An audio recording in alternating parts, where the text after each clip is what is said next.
Dacă ai intrat în contact cu fosforul alb pe piele sau pe haine, este esențial să acționezi imediat. Fosforul alb arde prin material textil și piele până la os, continuând să ardă până când este complet consumat sau lipsit de oxigen.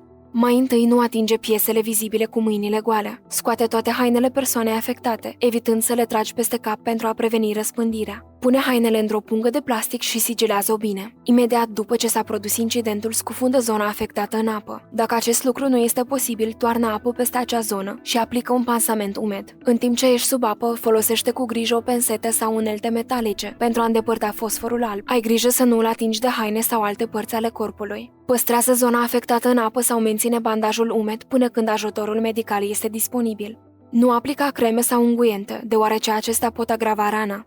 Dacă sunt îndepărtate bucăți, pune-le în apă pentru a preveni riscurile suplimentare. Solicită imediat ajutor medical. În cazul în care ajutorul întârzie sau nu ai altă opțiune, îngroapă fosforul alb în pământ sau nisip pentru a opri fumul. Folosește unelte metalice și evită contactul direct. Reține, acțiunea rapidă și prudența sunt esențiale când te confrunți cu expunerea la fosfor alb. Ai grijă de tine și caută ajutor imediat.